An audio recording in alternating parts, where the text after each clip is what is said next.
प्रेम, अनैतिक संबंध आणि त्यातून उद्भवलेला टोकाचा सूड अखेर समोर आला आहे।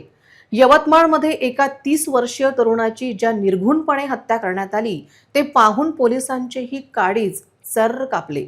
पण आरोपी एक ना एक पुरावा सोडतो आणि तो सापडतो देखील। यवतमाळच्या वाघापूरच्या शेतशिवारात रक्ताच्या थारोड्यात पडलेल्या त्या मृतदेहाचा चेहरा दगडाने विद्रूप करण्यात आला होता। पण म्हणतात ना, गुन्हेगार कितीही हुशार असला तरी तो पुरावा सोडतोच। पोलिसांनी अवघ्या 24 तासात या हत्याकांडचा छडा लावला आणि समोर आलेलं सत्य धक्कादायक होतं। चक्क एका महिलेने आपल्या पतीच्या मदतीने आपल्याच माजी प्रियकराचा काटा काढला।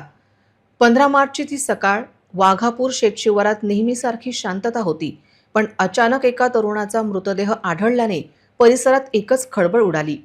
दगडाने ठेचलेला चेहरा आणि शरीरावर चाकूचे सपासप वार, मृतदेहाची अवस्था पाहून हे हत्याकांड किती क्रूर होतं याची प्रचिती येत होती। घटनेचं गांभीर्य ओळखून लाडखेड पोलिसांनी तपासाची चक्रे फिरवली।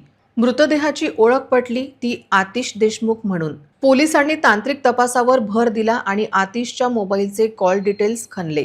तिथूनच या प्रकरणाला कलाटणी मिळाली। शेवटचे काही कॉल्स अंकुश खोडे आणि त्यांची पत्नी रुपाली खोडे यांच्याशी संबंधित होते। संशयाची सुई फिरता स्थानिक गुन्हे शाखेने अंकुश आणि रुपालीला ताब्यात घेतलं।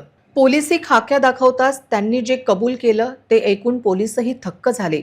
रुपाली आणि आतिश यांच्यात पूर्वी अनैतिक संबंध होते, मात्र आतिशकडून रुपालीला वारंवार मानसिक त्रास दिला जात होता, धमक्या दिल्या जात होत्या। याच त्रासातून मुक्त होण्यासाठी पती पत्नीने आतिशला कायमचं संपवण्याचा कट रचला।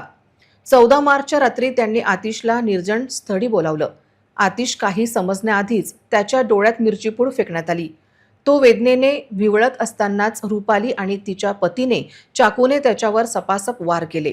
एवढ्यातच त्यांचं मन भरलं नाही तर त्यांनी आतिशचा चेहरा दगडाने ठेचून काढला।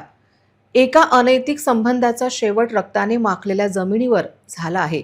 पोलिसांनी पती-पत्नीला बेड्या ठोकल्या असल्या तरी या घटनेने यवतमाळमध्ये खळबळ माजली आहे।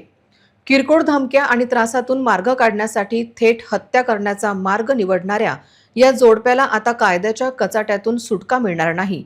Rahul Wasnik, RRC news, Yavatmal.